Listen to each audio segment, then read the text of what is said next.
going to wait about a minute more, see if the latecomers. Sounds good.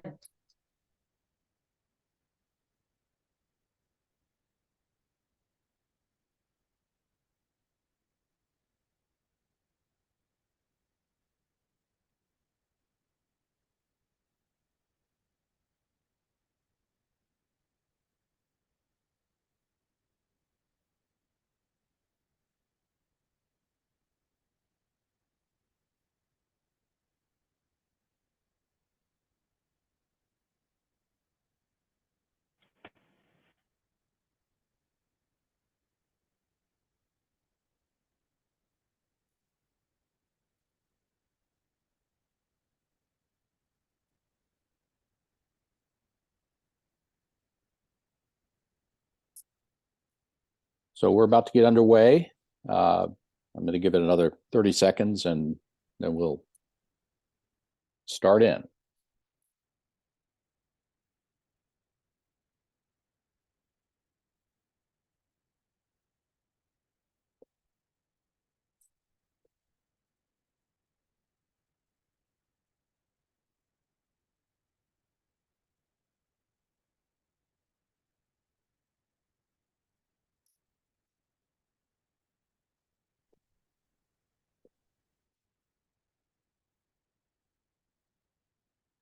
Okay, let's go ahead and begin. And as people come on, they'll be able to catch up with the program.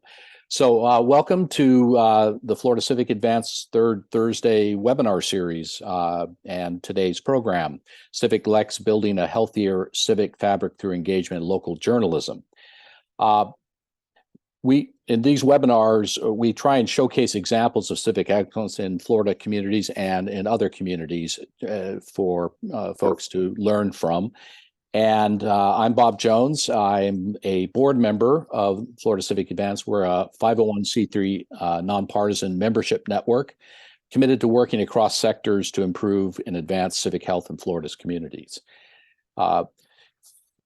So civic health as a concept relates to the overall well-being of neighborhoods, communities, and residents using their voices to find solutions to key issues where they live.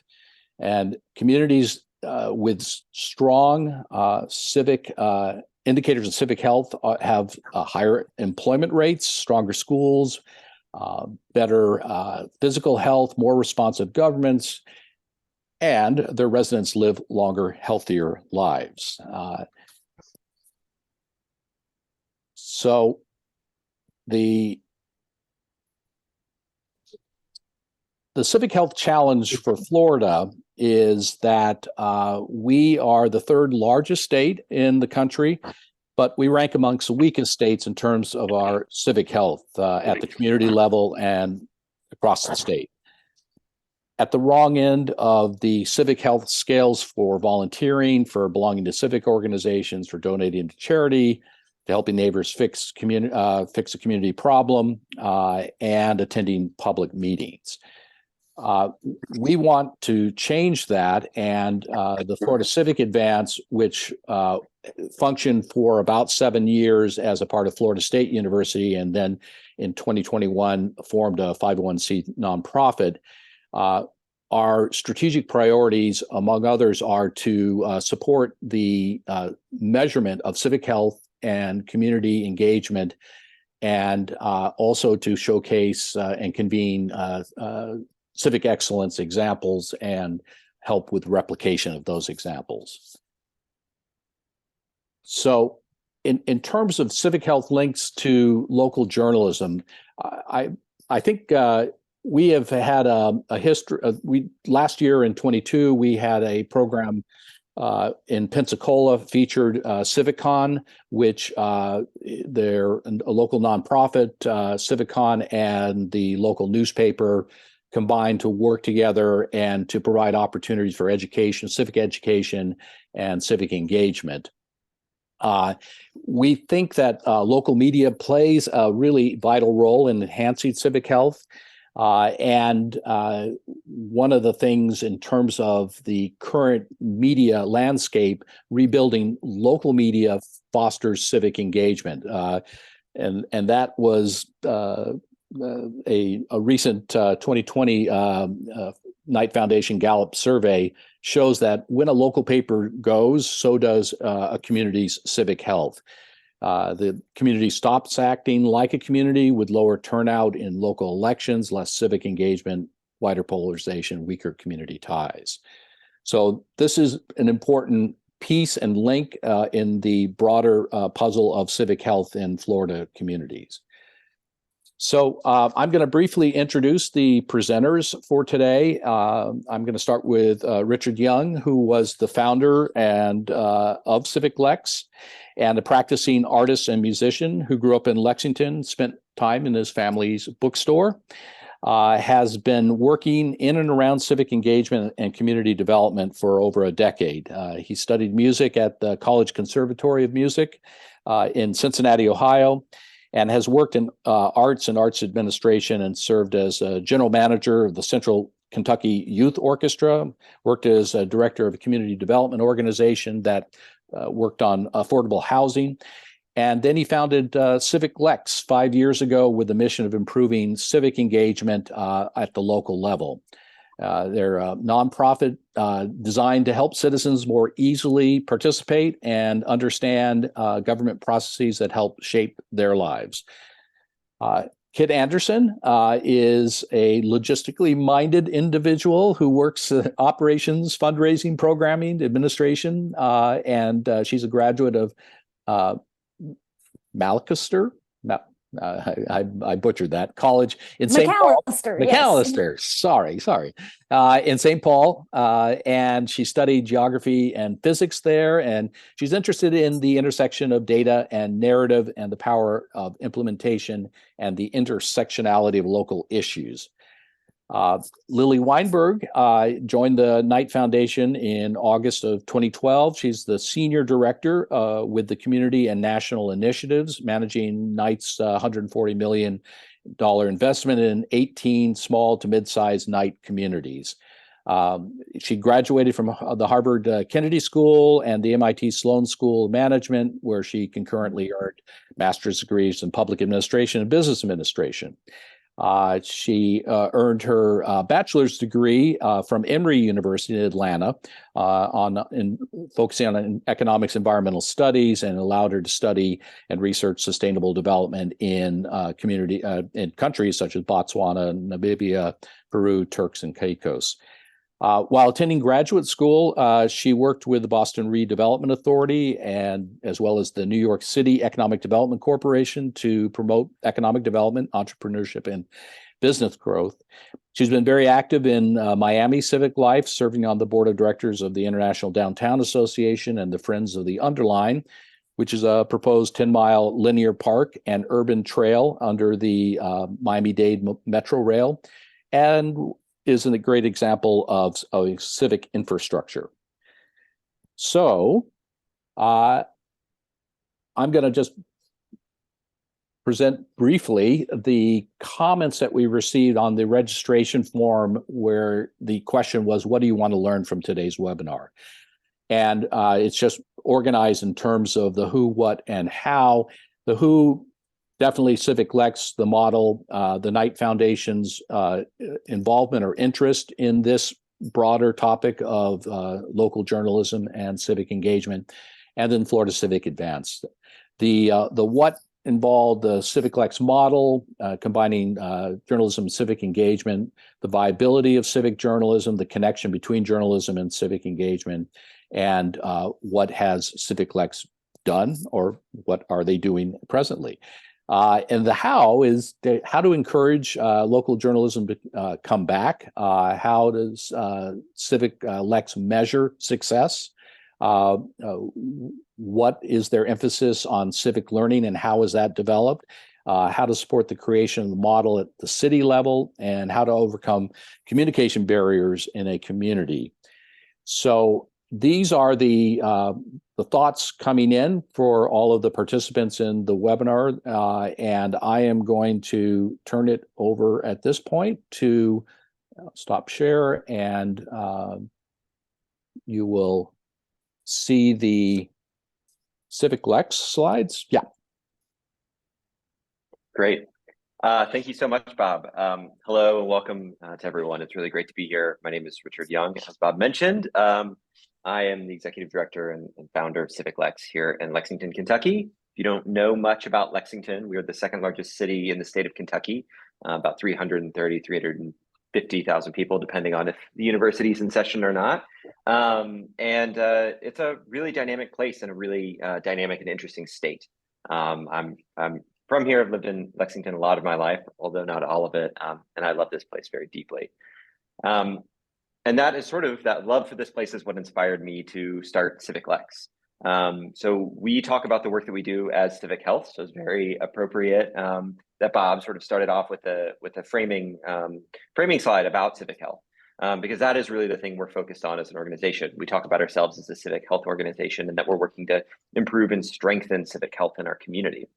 But a lot of times that's like a pretty nebulous thing. People don't sometimes understand what civic health means. And so the lens that we really approach civic health through is local government. And so the easiest way for me to explain what we do at CivicLex to people is that we help residents understand local government. We help local government connect with residents. And we're trying to build a community here in Lexington in which every resident can meaningfully participate in the decisions that shape where they live. And that meaningfully piece is really important to us, right? And a lot of communities have options for participation, but those options are not always necessarily leading to sort of a meaningful experience for people. And so we use that word very intentionally. CivicLex started in 2017, and we really started with a focus on sort of civic education broadly, right? For us, it looks a lot like local news and media. So we were covering city hall meetings and helping folks understand what was sort of happening on a daily basis. We covered broad issues to help people sort of understand the big things that we were grappling with in our community and put all of that information into one place. What we found is that over the years, as we were encouraging people to get more civically involved and engaged, it's great. People would show up to city hall meetings. They would show up to, give their public comment to council, and the experience was not a particularly pleasant one. And so people left more frustrated than they arrived, and less likely to actually engage in the future. And so what we found out, right, over the sort of first 3 or 4 years is like, actually our work to inform and get people engaged in local government is actually undermining our intentions here, right? There has to be another sort of piece of this. It can't just be information and engagement. And so we incorporated, starting in 2019, what we talk about as civic transformation projects. And these are these projects that help transform how the public process works, how our local government works, to make it easier for folks to engage in a way that's meaningful, right? In a way that is rewarding for people to participate. So we talk about ourselves a lot as a toolbox, right? We take things that exist in a lot of different organizations in some communities and put them all into one place. So some communities might have a K-12 civic education organization, right, that is working with the school system to, to bring more local government focus or sort of local community focus into the classroom. In Lexington, there's an organization called Junior Achievement that has done this in the past. There are, organizations that work on public space, and people in public space and looking. I think there's a dog barking somewhere. It's not over here. Convening people in public space and helping activate public space and get people's sort of deep engagement in the public space. Some communities have a relationship and bridge building organizations that are working to bring people together across different community divides.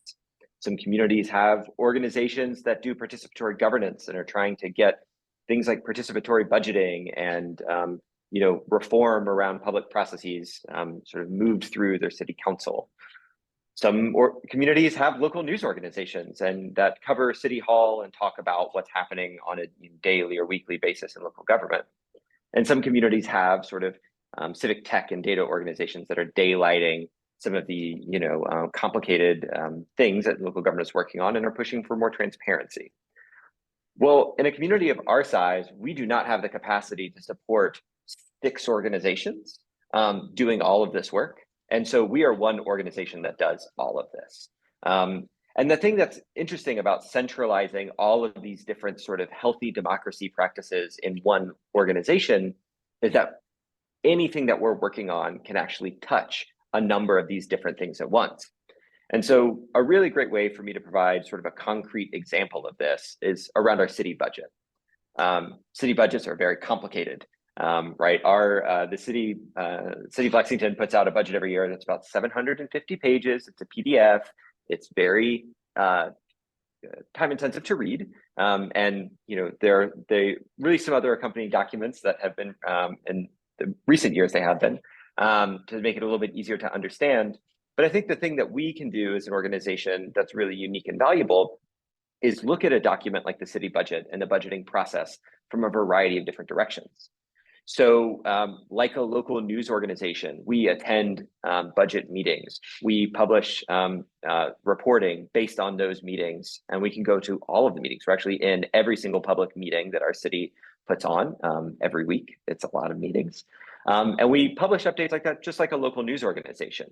But if we were just a local news organization, that's sort of where it may stop. And for us, that's really sort of the framework on which we can build a lot of other things.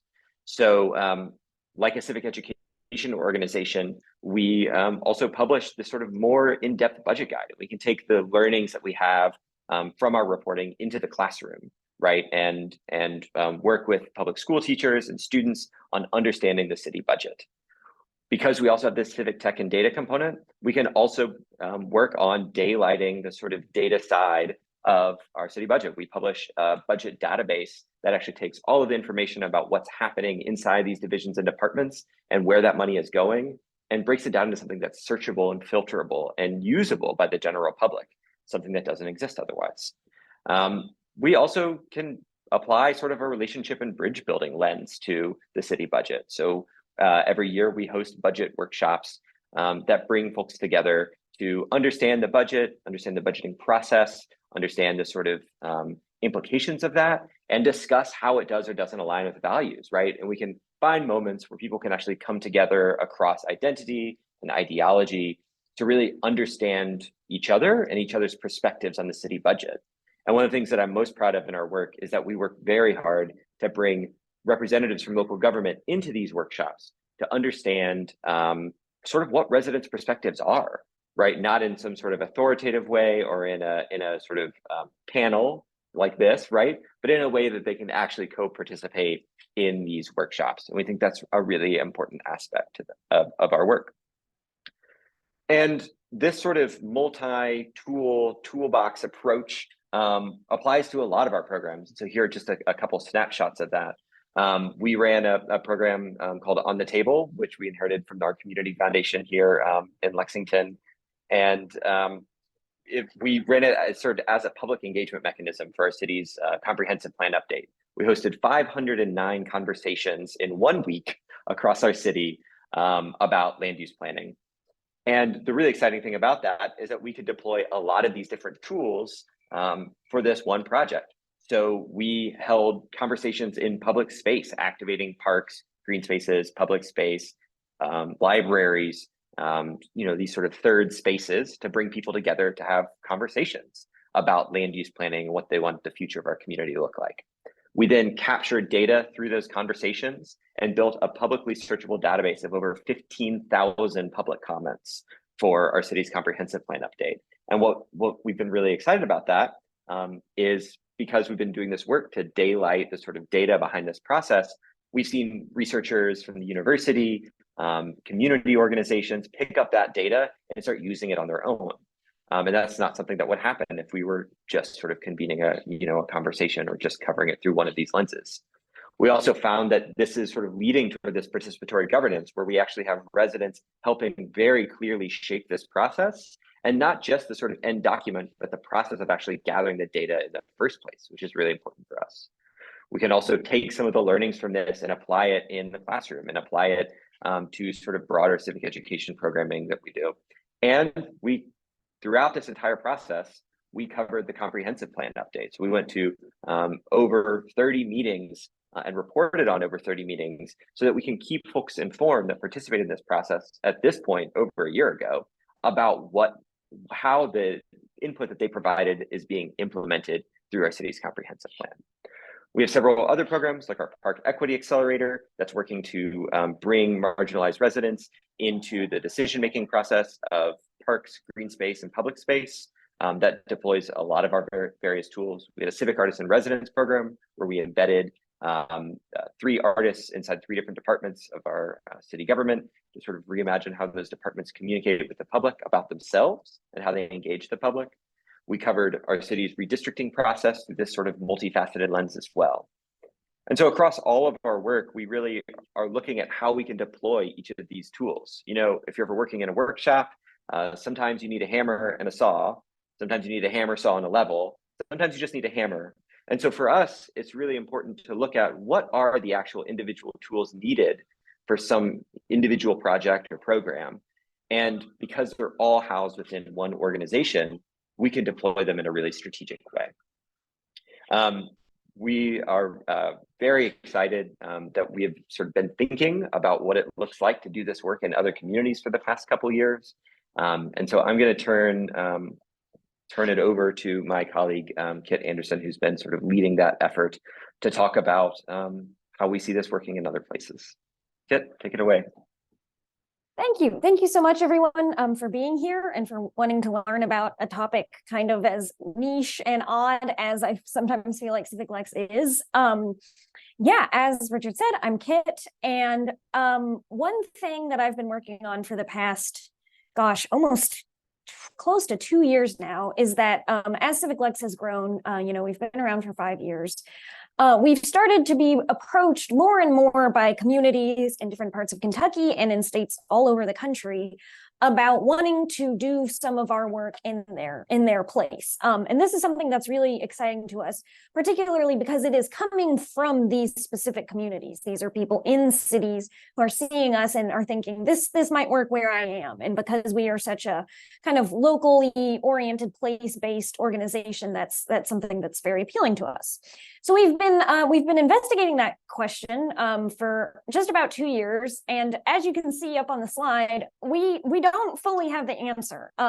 We think there's a lot of different ways that pieces and parts of CivicLex's work can be adapted, and we're going to explore a couple of them here. But you'll note that the third icon on this slide is a question mark because it really is about your own needs, your own strengths, and the needs and strengths of your community.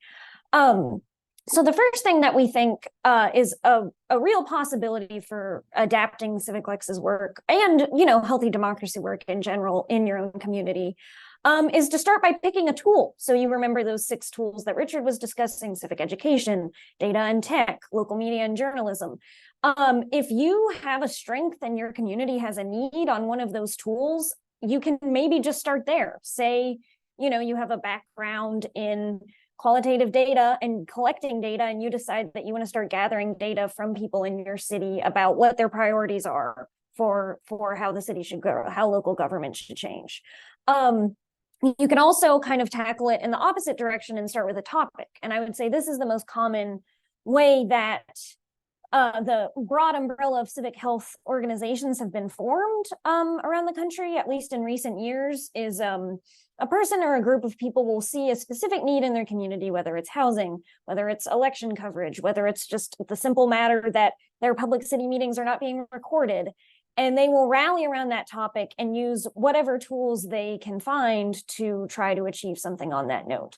So that would look like, going narrow and specific on your topic, but broader on your tools. And something that I try to convey as much as possible to people who are looking at starting something out is that balance between narrowness and openness is key. There are some places that you need to be very specific, very tangible, very measured about.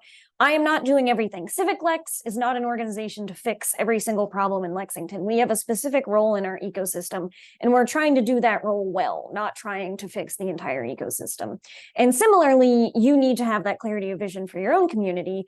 While at the same time, and of course, this is easier said than done, you need to be open to what might change. And as Richard explained with CivicLex's history, we did not start out as this toolbox with 6 tools and 15 programs and, more things going on than we can sometimes keep track of. We started as an information platform, basically a website and a handful of workshops. And it grew from there according to what we were seeing, what the needs of our community were, and what was and wasn't working. So if you go next slide, Richard. So that's the first step. The first step is to assess what your community already has. We've seen this in a neighboring community in Kentucky who we've been working with on researching building a civic health organization for them.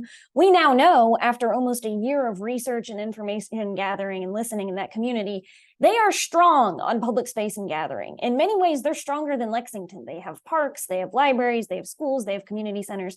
They have lots of physical infrastructure where people can gather. They are also strong on bridging. There are a lot of community building groups. They're a smaller community. Those tend to be tight-knit in many ways. And there is a lot happening in terms of bringing people together across divides already going on in that place. But what we also found is there's almost no civic education. There is almost no connection between what the local government is actually doing and what the people understand. The information that is out there is in a hard to reach place or a format that doesn't work for most people.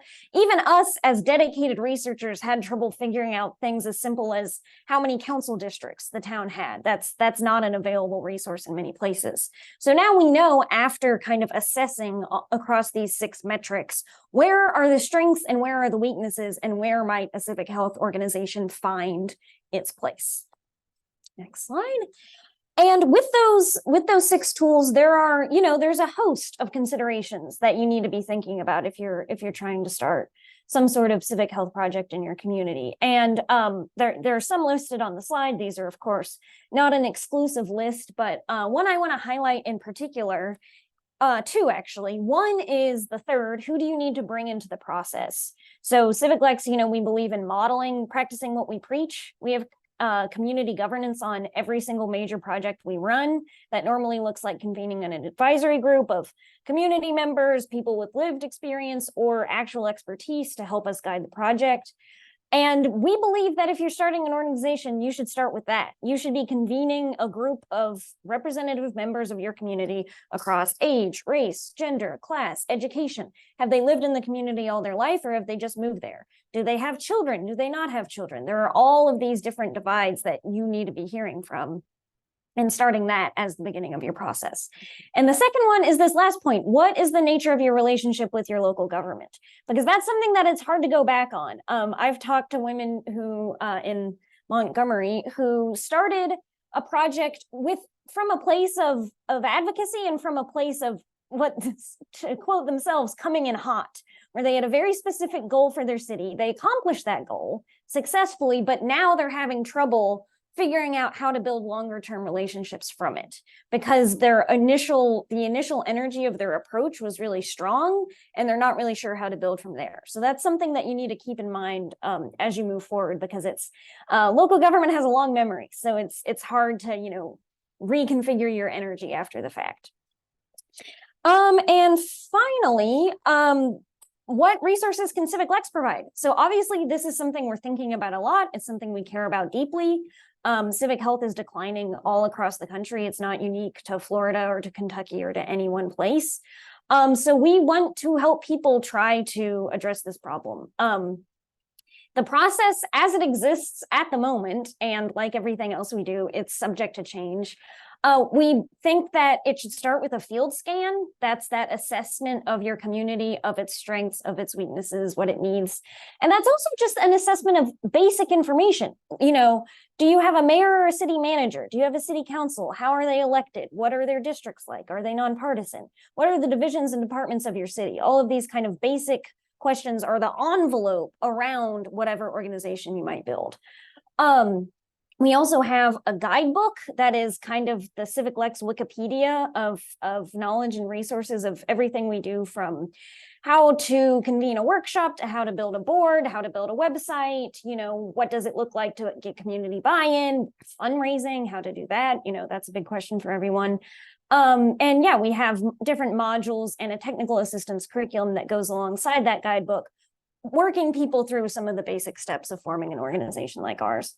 And then finally, we have some piece by piece resources. So maybe you're not ready to bite the whole apple. We weren't when we started. Maybe there's one really specific thing you want to do. You want to make a website to help people understand what local offices are, up for election, who's running and what is the actual office. We have resources to provide on something, as simple and concrete as that. So yeah, if any of that is of interest to you, please reach out to us. We're in the process of working out how all of that should be transferred. I recognize people on this call who I've been speaking with, and I appreciate you all being here. But yeah, feel free to reach out if you have any questions.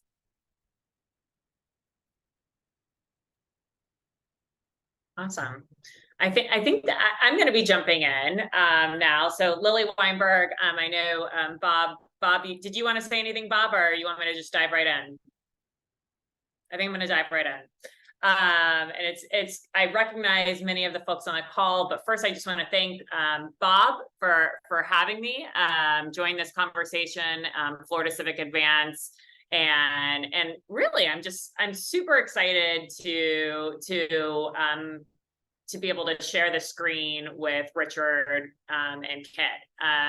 So I feel like we've been on a journey together in Lexington, and it goes without saying, I mean, you guys are cutting at civic health in so many different ways. You guys saw the toolbox that they have, but what I want to emphasize with kind of the secret sauce of CivicLex is leadership.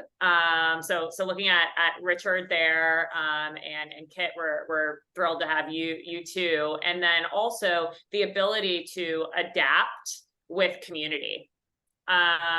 So you saw the timeline of when CivicLex joined. A lot has occurred in the past 6 years, and also like a global pandemic. And I just, without missing a beat, this organization has continued to adapt to the current time, and I think that's just super important as technology rapidly changes too.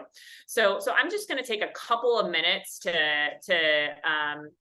say a few more words about this work, and then the show is about CivicLex, and then we can go into questions. So I do just want to take 30 seconds to talk about Knight's mission, because that's a common question I get, and then I want to reflect on the 6 focuses for the toolbox that CivicLex has. I'd like to just kind of zoom out a bit and highlight some of the trends that Knight Foundation's seeing and observing through our research, and kind of get into the why this is so important across the country and in particular in Florida. And then I'd love to leave you with just a few questions that I have as we think about the scaling of this or the copy, edit, paste in a community. First, just a couple of words about Knight Foundation. Knight Foundation, our mission is informed and engaged. So we believe community members need to have access to information and be engaged around that information in order to have a healthy, thriving democracy. This conversation is exactly what we love to talk about, okay? Civic health. And the way that we cut at this is we have a robust journalism program. You may or may not be familiar with that. We work all across the country, really looking at the future of journalism, in particular local news, and what are sustainable models for journalism. And then we also have a large cities program, which I'm a part of the cities team. We invest in 26 cities across the country, and our North Star is equitable, inclusive, engaged communities. And of course, we could do a lot with a mission of informed and engaged. You can do almost anything, but we have limited resources, and we really think of ourselves as social investors. So where can we spark something larger? I like to point to CivicLex because you know, we were initial funders with the Community Foundation, and we were able to start something that really blew up into something very large within the Lexington community, and the fact that we're having this conversation all over the country, including in Florida. But going back to the social investor thing, you know, we are social investors for democracy, and the why is very clear. You heard from Bob some of the stats in Florida, but across the country, what we know is democracy is rapidly declining. So just a couple of stats that we have: 80% of Americans say they did not get together with other people to do something positive in their community. 1,800 communities have lost their local newspaper. 1,800 communities have lost their local newspaper. And 45% of Americans report they are not civically or politically engaged. Okay. And what a through line that we're seeing is that trust has rapidly declined in our institutions. And we've been tracking that and on our research at Knight Foundation, which you can find that research online. And I will be queuing a few reports that I'd like to hone in on. So focusing in on those 6 categories that CivicLex is doing, executing on in their toolkit. I just want to comment on what we're seeing at Knight Foundation. So I want to start with civic education. So that's CivicLex is one of the 6 categories that are focusing on. And what we found in 20 years of the Future of the First Amendment report, and Bob, if you can just plop that report in. Yeah. And we executed on one last year. And every survey that we conducted since 2004, we found that students who have taken classes that include First Amendment content tend to be more supportive of free speech rights than those who have no such coursework. And so the 2022 survey confirmed that, you know, what we've been observing for the past 20 years. So that coursework is absolutely critical. And that's just something to think about as we think about civic education more broadly. And my question for my cities that want to do civic education, and in particular in Florida, is how might we continue to make sure that civic education is a part of the curriculum in our schools, and of course in a nonpartisan way. And how does the state impact that? Okay, how do the state policies impact that? That is something that's also I'm finding is a critical component for successfully executing on civic education curriculum. So the second bucket of work that Richard highlighted was around public space and gathering. How Knight Foundation refers to this is really kind of civic and physical infrastructure. And really we're thinking about what are those investments in place? So public spaces, libraries that bring people together. Okay. What are those important investments? Bob mentioned I'm on the board of the Underline. We believe in those investments that bring people together. What I want to share with you is Knight Foundation did an 11,000 person survey across our 26 Knight cities. And we really were looking at how do we think about attaching and connecting within community? How do our residents attach and connect within community? And what we found were that the greatest feeling of community attachment and investment in community resulted from access to arts and culture and easy access to parks and recreational amenities. Okay. This is a component of civic health that matters. Okay. And we have really clear data on that. Bob, I'd love for you to link to that if you haven't, the Community Ties report. And that's for all of you. And we have our Florida communities in there too, that you all can dig into. Why civic physical infrastructure matters. So then 3, you heard Richard talk about relationship building, bridge building. What we know from Pew is that half of Americans have disengaged with political conversations due to the division in our country. Okay, that's a big problem. We don't talk to people who are different from us. In fact, we're not even talking about politics at all. And so one of the ways that Knight Foundation is addressing and thinking about this, you heard Richard talk about On the Table, where we literally bring people together to have solutions-oriented conversations. In Tallahassee, we did the longest table to have these solutions-oriented conversations.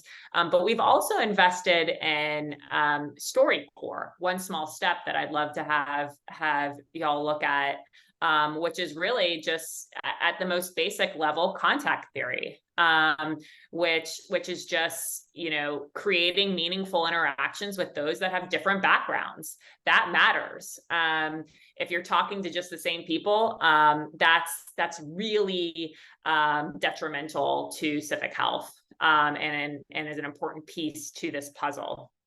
And then local news and reporting, we could talk a long time about this. I already told you 1,800 communities have lost local news. I'd love to share with you our latest report on trust, media, and democracy. I'm going to ask Bob to link to that. And what you're going to find in that report is that trust, which I said is a through line for all of this, trust is still present for local news. It is significantly higher for local news, but that is diminishing. And so that's a really important piece to this puzzle as we build back civic health, is building back that local news. You're also going to see in the report that it really varies upon political parties. So please check that out. And you'll see that there's a nuance between, there's news deserts, but then there's also what we're referring to urban micro deserts. Okay, so yes, there are smaller markets that literally are news deserts, but within cities, we also are finding micro deserts of news within specific urban areas, which we also must address within our cities, which is a critical part of civic health. Last but not least, I'm going to group the last two together in the government piece. So Richard talked about participatory governance, civic tech, and data. How Knight Foundation thinks about this is, how do we break down the barriers between community members and government? Okay, how do we break that down and kind of better bridge that? One of our really proudest investments around this was around the ARPA dollars that came into our communities, the American Rescue Plan Act. We partnered with CivicLex to survey residents in Lexington around what they wanted in their community for the future of their community, and how might these ARPA dollars, which were trillions of dollars going into our cities, be used in Lexington. And that helped to inform the mayor and the council members on how to actually spend those dollars, which actually $30 million went towards public space and civic infrastructure. And that was directly from residents. And so that's a really big piece. And that can be from participatory governance, but that also can be from civic tech and data. You know, how do we leverage data to really to help residents understand, you know, what government's doing, and to really open up that data, make it readable. And I point to Code for America, who's doing a great job there, and the Beak Center that's doing a great job.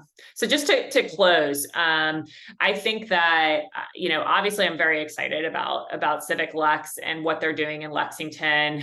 I'm partially to blame for all of this demand, because we have so many Knight cities that are like, we want to take CivicLex to our city, and so you know, we're hoping that that's not too much of a distraction for CivicLex, but we do think that there could be a there in other markets, but I do want to just emphasize a couple of things. One is, you know, what's the size of your community and the demographics of your community? I mean, Lexington's an interesting city where this works, where they can where one organization can be addressing so many things, partially because of the size of the community. So I think that that's something to think about, and also the demographics of the community. I think also, you know, thinking about what are the assets that you can build upon in your community. I look at like universities as a really important key partner. I also think about you know, if there's a local news organization too. So I think like mapping out those assets is very important, and then figuring out what the use case is, and the need and demand, as Kit said, is really important. And then lastly, I would just say is really thinking about what are the headwinds and tailwinds in your community, and how do you build upon them?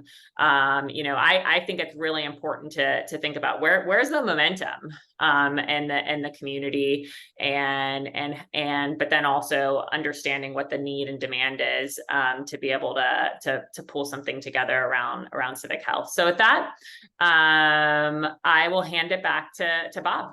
Yeah, thank you, Lily. So Lily, you mentioned in Florida, you have 4 night communities: Tallahassee, Bradenton, West Palm, and Miami. Is that, yeah.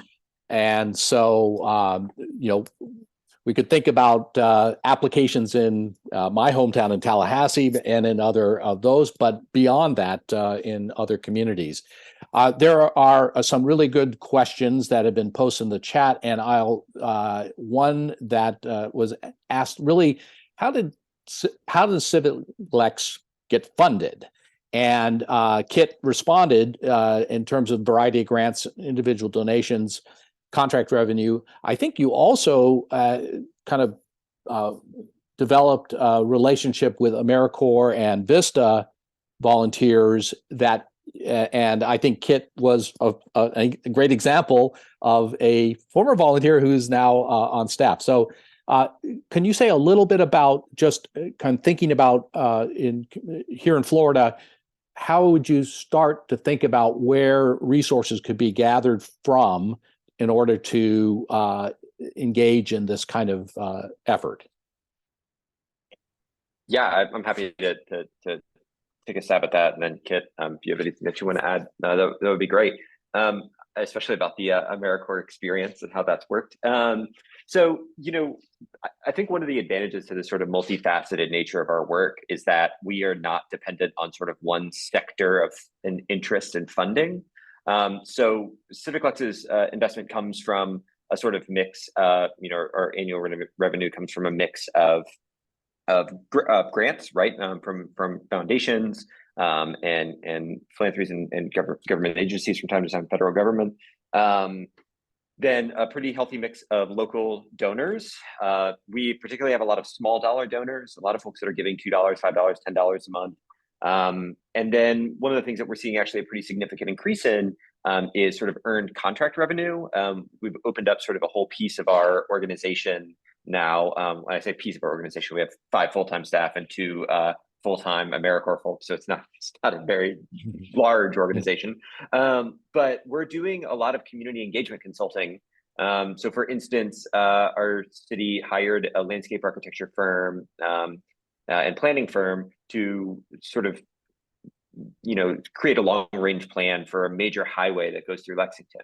And they hired us, that firm hired us to be the community engagement consultants. And because we have this sort of, you know, pretty robust database of people that we reach out to, we know the things that people care about based on how they interact with our content. We know where people are based in, you know, on neighborhoods based on physical space and on the table of data that we gathered. We're a really wonderful asset for them because we can bring the sort of tens of thousands of people that we've engaged with into that process. And, you know, we also take a pretty non-traditional approach, right? Instead of holding a couple design charrettes in different places, which is fine, we took the approach of doing door-to-door canvassing. So we canvassed several neighborhoods in the area, We canvassed all of, businesses along the corridor. So we took an interesting approach. And so we found that like actually this community engagement consulting and earned revenue PD, a pretty significant piece of it. Kit posted in the chat all of our the sort of page to our finance page of our website. So you're welcome to go there and like you can take a look at all of our finances and see where money comes from and where it goes. But to touch back what I was saying at the sort of very beginning of my point, it's because we have this multifaceted lens. The sort of grant-based investment that we get for our work comes from a variety of sources. So we've received sort of grants and investment from the Trust for Public Land, the National Endowment for the Arts, obviously from Knight Foundation and our community foundation, Lenfest Institute, for journalism and the Meta Journalism Project. So sort of a wide range of folks across a number of different sectors that's helpful. But the thing that's helped us scale the most, I think of honestly anything, is the AmeriCorps Vista program, and we're big proponents of community service. And Kit, who started off as an AmeriCorps, I think can probably share a little bit more detail on that. Kit, do you want to talk about that? Yeah, I think that definitely for people looking to start out as an organization, CivicLex, was founded by Richard, and he was the kind of semi-compensated single employee there for a little bit. And then our second staff member was through the AmeriCorps Vista program. And that, in case anyone isn't familiar, it's like a federal volunteer program where typically young people, although it doesn't have to be young people, are paid a stipend from the federal government to do a year of service with a local nonprofit, with the overall aim of alleviating poverty. But they are pretty broad, I think rightfully so, about the different projects that can meet that aim. So yeah, the AmeriCorps program has enabled us to grow our staff, to have staff, period. Towards the beginning, for a while, we were 2 Vistas and 1 full-time employee. And it is a way to, the focus of the AmeriCorps program is to build capacity of the organizations that they are working with. They're not supposed to be engaging in direct service. You think of like building a house for Habitat or, serving food at a food bank. It's more, what are the structures and processes that this organization needs to develop to have a long-term sustainability. So I came to CivicLex through the AmeriCorps program. It was a year of service, and it is service. It is not a generous stipend, but I loved it, and I wanted to stay with CivicLex, and we were able to make that happen. Yeah. So Tim had framed a question regarding how are you addressing the challenge of assuring that there's participation throughout the whole Lexington community, including racially, economically, income, et cetera? Yeah, so a big focus for us on what we've essentially sort of moved to over time, right, is that to really get folks at the table, right, that may have, various barriers for participation in civic life, we actually just have to compensate people for their time, right? So I think a really great example of that is our Park Equity Accelerator program that we're running right now with our city's Division of Planning and Parks and Rec, and then another organization, Seedleaf. We wanted to work with, we wanted to specifically bring folks that are from more marginalized backgrounds that have not traditionally been a part of the policymaking process around public space and green space. We wanted to bring them in very deeply into this project. And so our partner Seedleaf, we worked with them on crafting the sort of program behind this. And basically how it works is that we just paid paid community-based organizations that are not used to receiving pretty significant grants to participate over the long term. And then throughout the project, when we have workshops, we give everyone, for the Park Equity Accelerator program, every person that comes gets a $10 gift card, right? The first it's like pretty 20, simple. The first 20 people. First 20, sorry, well, yeah, first 20 to every workshop get a $10 gift card. And I think it's not a significant lift. We're actually looking at doing it across all of our workshops now, right? As sort of an incentive and reward for people to participate. We're always competing against so many other things for folks, and I think that little give is really helpful.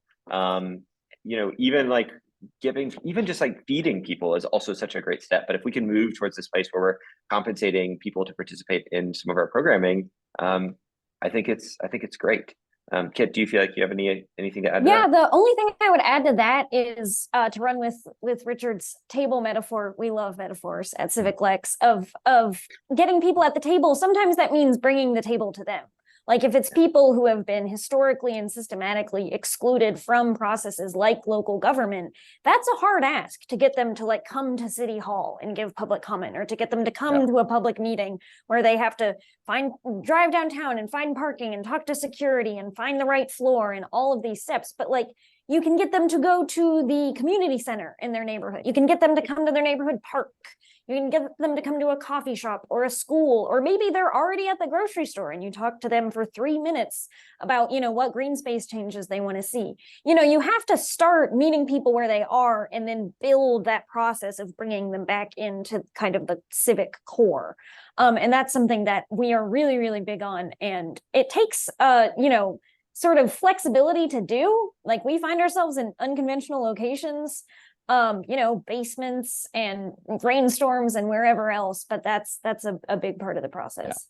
If I may, I just would love to jump in. I mean, I think that's such an important point, Kit, about meeting people where they are, and so going to them and to try to break down those barriers. But I think it also goes back to trust. So who are the trusted organizations and the communities that also you might partner with, which I know you all are, and then I just want to really emphasize, measuring, the demographics of the community, and holding yourself accountable, ourselves accountable, I think is also a critical piece.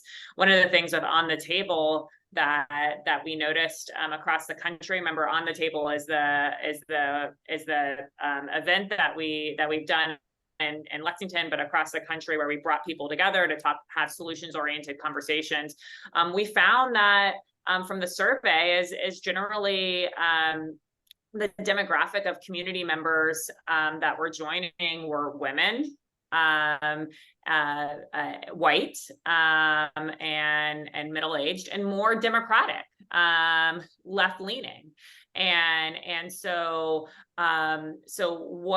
what we had to address was, who are the groups that we're partnering with, and perhaps diversifying those groups to be able to get more diverse individuals joining. And then, of course, that's also with the survey, it steers in that direction. But I think it's also measuring and holding yourself accountable. One question: do you offer opinions on issues? No. I thought that was the case. Yeah, no, that's that was a little bit of a curt answer, but yes, no, we don't. We find that for us, we are incredibly strict about not pushing people into a particular direction. We've never taken a position on an issue in the city, and I think as long as any of the current people that are involved in this organization are involved in it, that will stay the case. Although we get a lot of pressure to do that from folks across the political spectrum. But yeah, no, it's really important to making sure we're a place that everyone feels like they can. One last question was asked earlier on the chat is, how do you get local media companies, and think about the ecosystem at the local level, newspapers, television programs, public, private, how do you get though, how have you dealt with those organizations? Have you partnered with any of the organizations in the Lexington area? Yeah, so we have very, very deeply. I mean, for us, we see, Kit mentioned this earlier, and I think it's such a clear articulation of how we see ourselves. Like, we are a piece of the ecosystem. We are not the ecosystem, right? Like, our local daily newspaper, the Herald Leader, is an important aspect, sort of important part of this sort of civic media ecosystem in our community. So are a variety of other organizations. For the Herald Leader in particular, we partner with them on a number of projects. We actually have a joint fund that we run at our community foundation, where we fundraise together and use that funding for collaborative projects. We've launched a number of collaborative projects with them over the years. We partner with our local NPR station. We do a radio segment for them every week on what's going on in City Hall. We partnered with our community radio station on various projects with sort of, traditionally Black media organizations. Really trying, like, anytime anyone wants to partner with us, they can. All of the content that we publish is Creative Commons.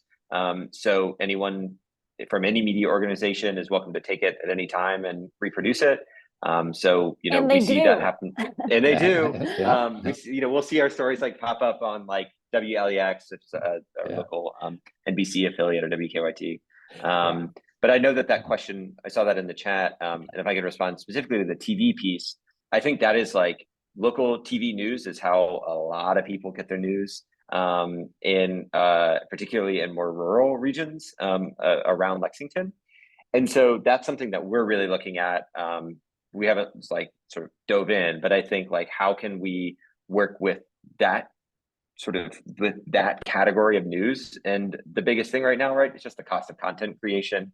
I think they are always looking for content, but it's like the creation on our end, right? And so we've been trying to figure out how to crack that egg for a little while, and we're still working on it. Well, thank you so much. We're at the end of the program, and thanks to Lily, Richard, Kit for really great presentation, really interesting and valuable information. I think we've got a lot of things to consider and think about in communities here in Florida. I really was impressed with your relationship with the philanthropic world in Lexington and the On the Table, because we have on the tables around Florida and Southwest and Miami and Orlando and Tallahassee. And so this is a lot of food for thought, and thank you so much. I'm going to just briefly show you, if I can get the screen here to work, that our next webinar is going to feature engaging youth in civic practice.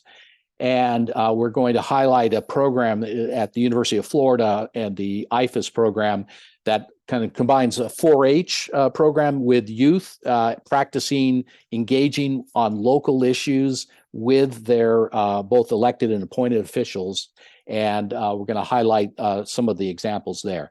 And also we have, if I can just do it, save the date. We have an annual summit, a 2-day summit in St. Petersburg at the Center for Health Equity on October 26th and 27th. We'll be sending out a lot of information on that in the coming weeks.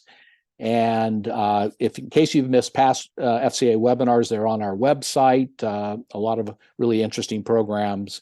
And membership we encourage, and thank you very much for everyone, and for particularly for the presenters. Thanks. Thank you so much for having us, Bob. We really appreciate it. Okay. And thanks for joining, Lily. Thanks, everyone. Yeah, thanks.